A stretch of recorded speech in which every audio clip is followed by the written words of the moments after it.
Smile and wave, boys. I guess. Hello, hockey world. Welcome to episode 11 of the On Fire podcast, where it's not delivery, it's DiGiorno. Fuck Giuseppe. I'm here with my co-host Colton. Hey, everybody. Hey, how are ya? You know, we're out here with you people. Take me off Hockey Night in Canada for saying that, but it's the night of Battle of Alberta. And we're going to be shitting so hard on one of those teams. I want you to take a guess about which one it's going to be. Oh, I can't wait. I can't fucking wait. All right. We're going to just open up our notes here. Shout out Chester and his door hanger. So we're going to get right into the On Fire segment of today's podcast. Number one for On Fire this week, we've got Timo Meier.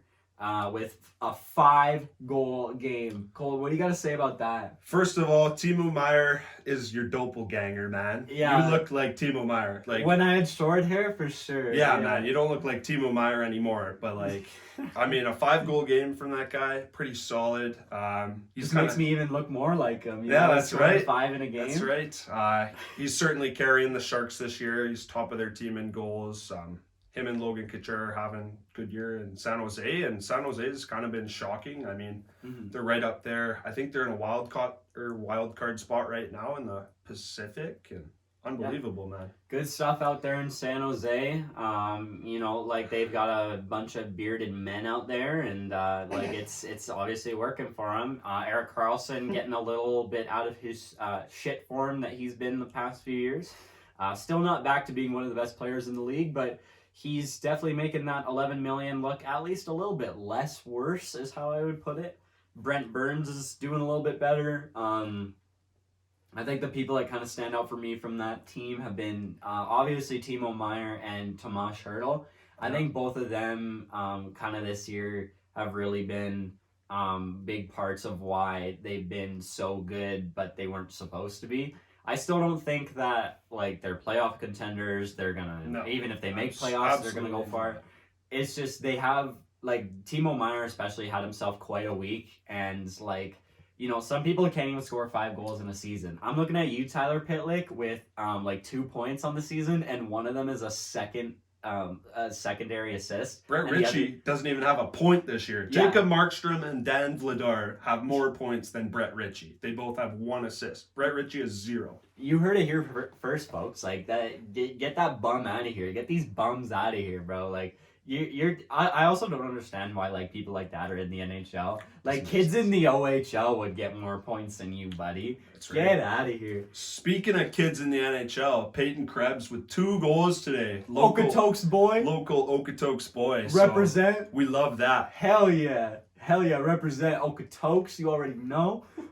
You know, got caught swearing on camera at the World Juniors. We love that too. Yeah. Big old represent of the town, because nobody else is ever gonna get out of here. Anyways, you know, that guy just like got absolutely shoveled away for Jack Eichel, but like I would do that trade any day of the week because it's fucking Peyton Krebs. But you know, big shout out to the boy. You know, we love it. We love the representation. But he didn't get 5 goals in a game. Nope. So, you know, till then, maybe you'll be on the podcast another day, Peyton. But, you know, maybe if you know, score 5 goals in a game, we'll talk about you. But, you know, you haven't even scored, like, you know, 3 goals in a game. So, I don't know. What are we even talking about here? No, I'm just kidding. I also want to talk about, you know, some other people that have been on fire. It's kind of like a broken record at this point. We talk about this guy every week. Ovechkin. He's on pace for a career high in points this year at 38. Very nice. Very nice. Yes. Yeah, no, like a career high in points, and he's also on pace for the most goals in his career since 2008-2009. Damn, that's like 12 years ago. Yeah, that's insane. Like, that guy was a rookie like 16 years ago. And the game has changed so much. Like, it is... And I've changed so much. I was still pissing my pants back then. That's right, man. You know? Yeah, the game's changed so much. Like, I mean, obviously, it's a lot harder game to play in today's game than it was 16 years ago. I mean, like, it's so much faster and so much better hockey. Yeah, like, just Ovechkin's obviously not someone you think about when you think of a fast player. And, like, even though the game around him has gotten faster, he's still probably the most deadly player on a power play in the league. He sits there at the top of the left circle. In his office. Like, yeah, in his office, and just shoots time. It through the goalie. Like, there's no chance. Every time. Every time, baby. Also, some other people that have been doing really good lately. The Florida Panthers are on an 8-0-1 point streak with 2 9-goal games in that streak. They have outscored their opponents 54-23. That's pretty disgusting. Colton, what do you got to say about that? Oh my gosh, man. 55-23. Yeah, 54-23, man. That's insane. 9-game point streak. 2 9-goal games in that stretch. Like 1 9-goal game in a season would be something to talk about. 2 in a 9-game stretch. Wow, man. That's insane. 9 goals is a ton of goals. That's so much. Like, the whole team has been doing good. Like, Huberdeau, Barkov, both of their goalies are unreal. Sam Bennett's even having a year. Like, yeah, he's having a time, let me tell you. But they also got straight up spanked around by Calgary. Let me mention that, by the way. Broke that streak, by the way. Yeah, let's go, man. Yeah, let's go, baby. Represent the C. Absolutely. Yeah. Even Sam Bennett scored against the Flames the other day. That was nice to see. Yeah. Yeah, no, it was kind of nice to see. You know, it's good to see that he's doing good somewhere else and never did good for us. So yeah, thanks, Sam. Yeah, whatever. So I think you saw the hit earlier this week, Colton, on Brad Richardson in the Florida game. Yeah, where I was at that game. Where he got lit up, open ice because he got his head down. Did you also see the hit by Tom Wilson? On Blint? Yeah, Bleed or whatever the fuck. Like, that was clean hit. Have your head up, buddy. Like, that's what I'm saying. Like, these people are skating with their head down. Fucking Brad Richardson and Anton Bleed are just like skating with their heads down, middle of the ice, and then they come and get rocked. And like everyone's like, oh, suspend Tom Wilson. No, do this. That's a clean hit. It's a clean hit. It's a big hit. But what I also don't like is that in today's NHL, you light someone up like that, and someone's going to come chasing after you. They're going to try and drop the mitts with you. That's right. Yeah. Why should you have to answer the bell when all you did was check someone like with a big clean hit? If it's a dirty hit, I understand that's a different situation. But a clean hit, just because it's big, why do you have to drop the gloves? I mean, if that's a superstar, you gotta defend your teammate. Yeah. But these are like 4th line guys, man. Yeah. Like, it's ridiculous. Like, fucking who the hell has Anton Bleed? Like, what the hell is that? Like, Jesus, that guy could never play another game in the NHL. I'd never bat an eye at it. And like Colton said, if Connor McDavid got laid out open like that, you're gonna see Cokehead rushing over and beating the shit out of him, and he's gonna go home and do some more coke. Fucking egghead Kassian's gonna get right on those tracks, and he's gonna come at you like a train, buddy. Like, he's gonna grab a line on his hand, and he's gonna run it up, and then he's gonna come on over to he's gonna go to the bench, do some more snow, and then yeah, gonna do some lines, 4 lines for being on the 4th line, and he's gonna fuck you up because you hit Connor McDavid. But like, if he got laid out, like, the only person that's gonna care is him. Like, no one else gives a shit. Like, but apparently that's what I'm saying. Like, why do people give a shit about these people? Yeah, I mean, like, they're 4th liners. Like, yeah, like, just let them die. Exactly. You injure a 4th liner, and then you can call up a prospect and give your prospect a shot to make an impact in the lineup. So, like, I think it's great for the game seeing these big clean hits on 4th liners. Yeah, and I think it's great to see people like these 4th liners getting injured, and I love that. So, no, I'm just kidding. But, if you're a team like Edmonton, though, you don't have anybody to call up, because as soon as you draft them, they immediately hit the NHL ice with no time to develop at all. You just throw them right out there. At least they got Dylan Holloway, man. He seems to be coming up the pipe. Okotoks represent. He's our captain, baby. He seems to be coming up the pipeline pretty well here, but let's go. He's always injury prone and represent. Yeah, represent Okotoks. Okotoks Oilers, baby. He's our captain, baby. Come on. And Jacob Bernard Docker, man. Woo! Jacob Rademacher. Woo! Let's go, baby. JBD! Dilly Halls, baby. Dilly Halls. Dilly Halls. Yeah, no, that guy's sick. Definitely. We've seen that guy play so many games here in Okotoks. It's insane. Like, he went to our high school too, actually. Yeah, Holloway. And I felt like every fucking Okotoks Oilers game that we went to, no matter what, like, he would always score. Yeah, you could have a shit game. You could tell he was very highly touted prospect. It's like watching Cale Makar on the Brooks Bandits, you know, shout out to the AJHL once again, you know, whatever, but, you know, like, it's just, you notice these kids who are just, like, so much better than everyone else, and Dylan Holloway was definitely one of those guys. His speed and his, like, he was just always scoring and, like, making these goalies look like fools, man. Yeah, and I hate the Oilers, but I hope Dylan Holloway has success in Edmonton. I hate the Oilers too, and we're gonna expand on that hate a little bit here. Oh, baby. Ladies and gentlemen, do I have some stats for you? This is about to get if you're an Oilers fan... Tonight's game, Calgary's winning 6-3. Dave Tippett's gonna be gone. Ken Holland's gonna be gone. You can take that to the bank, bitch. Yeah. Fuck him. You know, Ken Holland, out of here. Dave Tippett, out of here, all right? Especially after these stats. All right, here, I got some numbers to throw at you, okay? Since December 3rd, Edmonton, before tonight, as when you listen to this podcast, it's going to be after the Battle of Alberta. We're recording this before. Edmonton is 2-11-2, okay? They have won 2 games since December 3rd. They are last in goal differential. Woo! Goals against per game. Woo! Penalty kill. Let's go. Save percentage. Yup. Points percentage. Gold Bear. Yes, sir. So their goal differential since December 3rd is -27. Their goals against per game is 4.13. Their penalty kill is 63%. Their save percentage is .865. And their points percentage is .200. That is ridiculously bad. Like, great goaltending, eh? Like Mike Smith, that guy's sick. Yeah, fuck all you guys who said Smith is better than Markstrom at the start of the season. You can go dye your hair. Go fucking argue with a wall, you piece of shit. Anyways, they're on track to miss the playoffs for the 4th year out of McDavid's 7-year tenure. Sheesh. You have had the best player in the league for 7 years, and you're about to miss 4 of those 7 years of the playoffs. Colton, what do you got to say? My absolute favorite thing last year was watching the Winnipeg Jets sweep the Oilers.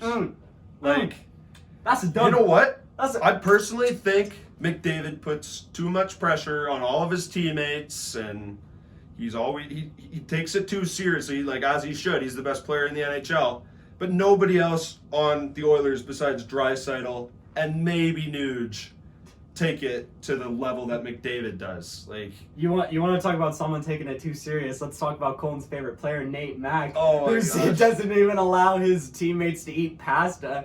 You're eating chickpea pasta and you don't like it. You're not. No candy for you, Kale. Put that bag of Skittles down. Oh my gosh. Fucking Nate Mack is insane, He's man. a nut. If I smell even a little bit of chocolate in this dressing room, you're all doing lines. Even the coach. Fuck you guys, man. Yeah, no, Nate Mack's insane, man. But like, I feel like Connor McDavid's kind of the same. I just feel like he puts too much pressure on the Oilers, and like the players just don't give a crap up there. Like, I mean, like, how could you care for a team when your coach is Dave Tippett and your GM's Ken Holland? Like, Ken Holland over the offseason, like, at the beginning of this season, it looked like he made the team better, but like, now we're really seeing that he made the team worse. I thought Hyman was a great signing. You know, he's having a subpar year. For sure. But like, it's a good signing, but the rest. Yeah, man. Like, they can't seem to get it done. I don't think their management is right. I don't think Ken Holland and Dave Tippett are the guys in Edmonton. Yeah, they're on a losing streak, but they're just not the guys in Edmonton, personally. You hear that, Dave and Ken? You're not that guy, pal. You're not that guy. Either is Brad Trey living in Calgary, too. Like, yeah, he's not that guy. Calgary's not winning a cup with Brad. You're not that guy, Brad. Maybe Sutter, though. Sutter's Brad Davies, though? He is that guy. Oh, yeah. You know. Shout out to Brad Davies and his kid. Yeah, and his kid. No, yeah, shout out to that fucking guy. He's our goalie. That is the sole reason that we win all of our. Yeah. I mean, we don't win, but we won will one. win every single game in Div 3 in the winter season. Let's go. That's how the Mighty Drunks win. We get a former professional goaltender, and we drop down to the lowest division. Out of the jungle. Woo! Out of the jungle, babe. Welcome to the fucking jungle, Brad. Yeah, like I love talking shit about Edmonton, but like it's not even like my hate for Edmonton is just like I gotta talk about how bad you guys are because it's just that bad, right? You know what? Like I could also see, if they beat Calgary tonight, I could see that maybe sparking up Edmonton and maybe they turn their losing streak around. Yeah. But I don't know. We'll see what happens. Do you think like tonight's Battle of Alberta is going to get a little rough, Colton? Like we know it usually does, but do you think there's going to be a little extra emotion out there with the way that the teams are kind of like the lack of emotion in the teams, the lack of success, you know, them being overshadowed by other people in their division? 100%, man. I think you're going to see a very pissed off Edmonton Oilers team. Bunch of hot heads going out there, and I think there'll be some fights for sure. For sure. Yeah, no, I think it's going to be a lot of players full of frustration, and that's going to have a big play in the outcome of the game. Last topic of the day, it's not only the Oilers that have been shit, it's the Philad-L-phia Flyers as well. The Philad-L-phia Flyers, before the halfway mark of the season, have had 2 separate 10-game losing streaks. And I verified this. I went back and checked, and that is true. And Peyton Krebs lit up kind of hot tonight. Yeah, he's lit him up like a Christmas tree. Carter Hart is, I thought he was a sick goalie, man, but Yeah. like the guy can't stop a beach ball. Like, Yeah, no, like, especially when Peyton Krebs is coming down that wing and he goes absolutely top titty on you, like, Yeah. there's not much you can do at that no point, kidding, man. right? Like, how is Carter Hart supposed to, like, be in the right mental state to make another save after that? You know, with Peyton Krebs just, like, wiring it, you know, top cheddar on you? What do you do? Philly in general just made like so many off-season moves. They added Brian Ellis, Rasmus Ristolainen, Cam Atkinson. Atkinson, which I thought was a great That's a trade. good one, yeah. And they got Philly Joel down in Philadelphia there. I and- love that nickname. Yeah, he's sick. Also, I love that, like, Philly's nickname is, like, the Broad Street Bullies, you know, back in the late 70s, man. Those They're guys just were getting sick. bullied Yeah, this year. straight though. up. Oh, yeah, they went from being the Broad Street Bullies to getting Broad Street bullied, man. Like, they're Oh. getting handled out They there. are. It's pretty embarrassing. Hey, you know what? Maybe they'll make it 3 10-game losing streaks. You just never know, Steve. You never ever know, you know. Obviously their goaltending is a big part of that. Rasmus Ristolainen is also kind of overrated. Not gonna lie, that guy's been good for a while. I think I don't understand what's wrong with their scoring. Cam Atkinson should be doing good. They got Sean Couturier. He's a bum, that guy. Giroux's a bum. Overrated, both those two players. Carter Hart's a bum. Shout out Oscar Blair. Everyone's a bum in Philadelphia. Your fans are a bunch of bums. Yelling at Patty Kane. She said no. I remember that. It's not funny. It's not funny, guys. Okay, stop doing that. We like Patty Kane. I think I think they have the potential to turn it around, but in the East, it's always the question of like, if we're doing bad, is it worth it trying to get into the playoffs? Because like, look at all the teams in their division, like Pittsburgh and New York, Carolina, Washington. With the East in general, like the playoff matchups or the playoff teams are already set. Like there's such a big gap from the second wild card to 9th place. It's unbelievable. That's usually how it is, right? Like you see the East like being like they're just so much better than the West every year, and it really shows that in the standings. So I think that's about all we got for today. We're gonna go out to BP's, get a couple drinks. Bad night to be a Rona, if I do say so myself. And, absolutely. We're gonna put a couple back, and we're gonna watch Milan Lucic use those hands for something that we don't call playing the piano. Let me tell you, he's gonna dangle, snipe, and sully. Yeah, he's an absolute 5-hole assassin out there. Okay, that guy's gonna fucking light it up. As Steven Stamkos would say, we're gonna get out of here. You know what else he would say? I have nipples great. You milk me. All right. Who wants some chips? Fuck. Fucking Steven Stamkos, underrated as one of the most quotable men. And go look up some Steven Stamkos quotes on YouTube if you haven't. Yeah. Speaking of YouTube, we didn't upload last week because my camera stopped recording partway through the podcast, unfortunately. This one, we have someone making sure that it's recording. Shout out Brooke. Shout out Brooke, the Mighty Drunks photographer and no other relation to anybody in the podcast. And, boys, I might have just sewered myself, so we're going to head off the podcast. Keep an eye on YouTube for this episode. We're rocking the Blasty jersey and not the retro Lindholm jersey. I left it there. Fuck, man.